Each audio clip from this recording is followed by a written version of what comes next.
In the natural world, we romanticize royalty. We see a queen and we see power. We imagine a throne, a crown, and a lifetime of privilege. But in the hyper-efficient, brutal kingdom of the honeybee, the truth is far darker. The queen bee is not a ruler. She is a sacrifice. Her entire existence is a terrifying biological paradox. She doesn't choose the crown. It is forced upon her. From the moment she is selected from her sisters, her path is set, a one-way ticket to a life of relentless, mind-numbing labor, isolated from the very world she sustains. This is the real tragedy of the hive. This is the truth behind the myth of the perfect ruler. It is a story not of a queen on a throne, but of a biological machine locked in a tiny dark cell. For the queen bee, the hive is not a kingdom, it is a life sentence. Her life begins like any other, a tiny white larva destined to be a simple worker. But the colony, in its infinite, cold calculus, senses a need. The old queen is faltering, and the bidding begins. This is where the tragedy starts, a radical, genetic rewriting forced upon her. The workers flood her cell with royal jelly, a hyper-nutritious, protein-rich compound. It's a crown made of food. This is not a blessing. It's a biological trap. The jelly triggers a cascade of genetic switches. Her lifespan will quadruple, but her purpose will be reduced to one. Her brain will shrink. Her pollen baskets, they vanish. Her stinger, once a multi-purpose tool, is now only for warfare.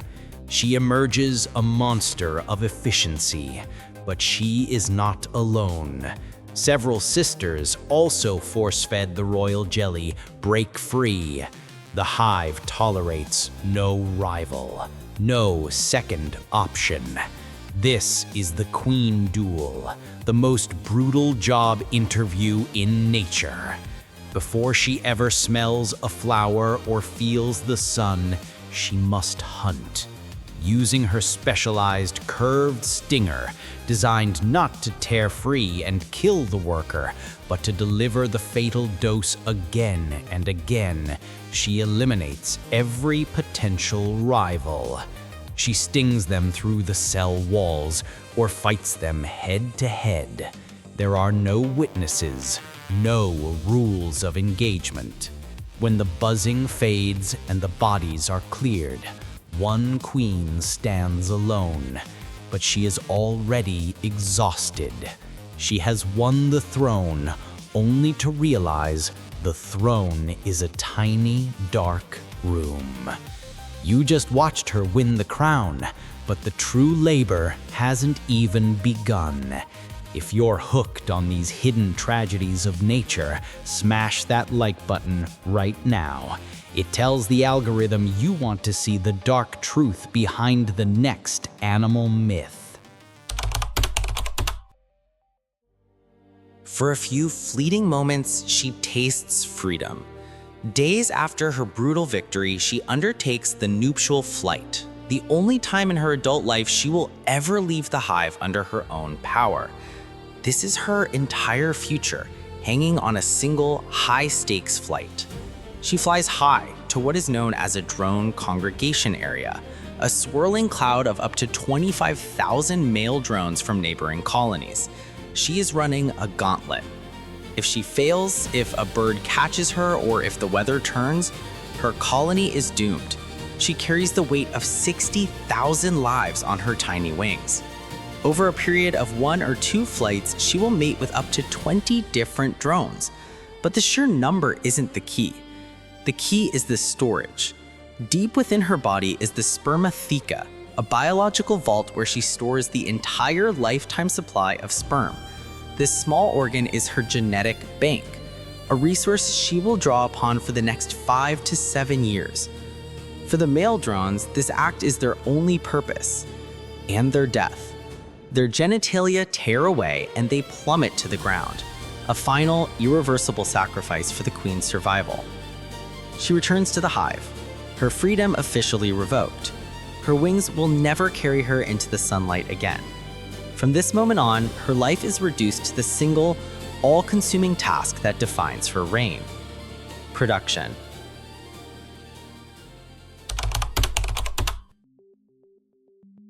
Back inside the hive, the reality of her throne sets in. She is an egg-laying machine. At the height of the season, she lays up to 2,000 eggs a day. That's more than her own body weight. This is not governance, this is forced industrial labor. She walks across the comb, inspecting each cell, measuring it to decide whether to fertilize the egg with stored sperm, producing a female worker, or not, producing a male drone. She can't even feed herself. She is entirely dependent on her attendants, a dedicated court of workers who groom, clean, and feed her royal jelly, often directly from their mandibles. These attendants are her life support, but they are also her jailers. They are constantly monitoring her. Her most powerful tool, her only tool, is queen pheromone. This chemical scent, which she secretes constantly, is what holds the colony together. It suppresses the reproductive drive of the workers, keeping them loyal and focused on their duties. As long as they can smell the strong, vital pheromone, they believe their queen is capable. She is laying 2,000 eggs a day. Her life is production. But what happens when the workers sense her pheromone fading? The answer is chilling. While you wait for that reveal, consider this. We dive into the most intense survival stories every week. Hit subscribe and the notification bell so you don't miss the tragedy next time. This scent is for Scepter, but it is also her electronic tag. If she stops laying eggs, even for a day, if the pheromone weakens, the workers who have sacrificed their own fertility for her rule begin to question her worth. The biological efficiency that put her on the throne demands that she stays productive. In the hive, productivity is the only measure of a life, and if you falter, the sentence is death.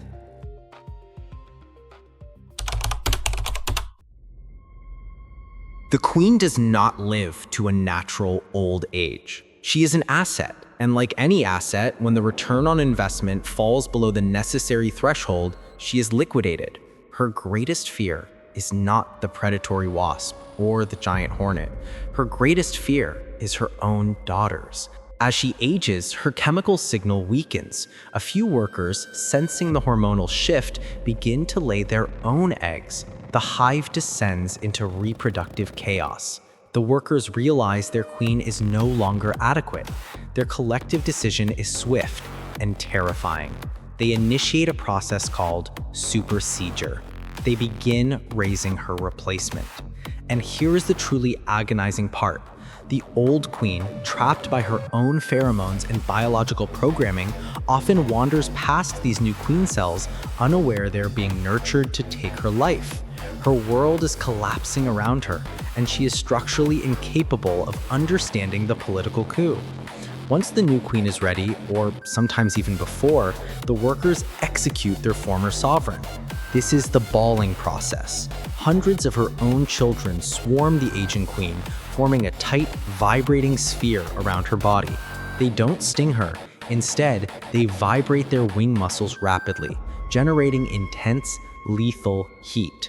They cook their own mother to death, a terrifying display of the hive's cold, ultimate loyalty to the colony, not the individual.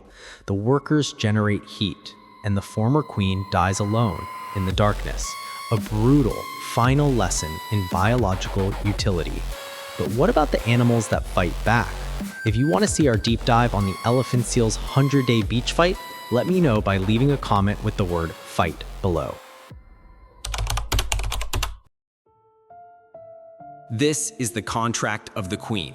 The hive gives her life, longevity, and the sole right to reproduce. In return, she must surrender everything else: her ability to forage, her freedom of movement, her chance at a natural death, and her right to rule without constant, terrifying scrutiny. The male drone lives for a brief, glorious chance to fulfill his purpose and die free. The worker sacrifices her fertility to live a short, selfless life of labor. The queen, she sacrifices her freedom, her safety, and ultimately her life to become the colony's central nervous system. She is the most important individual in the hive, yet the one with the least personal agency. It forces us to ask a difficult question. What is the true cost of royalty in nature? Is the queen's life better than the workers? Or is she simply an advanced tool, perfectly engineered for a task she can never escape? Her existence is a testament to the fact that in nature's grand design, titles mean nothing, only function matters. The next time you see a bee or watch a documentary, remember the unseen tragedy playing out inside that tiny, dark structure.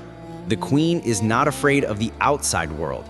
She is terrified of the relentless, silent judgment of her own family. If this video changed the way you look at the natural world, do us a favor, hit subscribe. And if you want us to expose another animal myth like the terrible secret of the orcapod or the self-destructive instinct of the salmon, tell us in the comments below. Thanks for watching.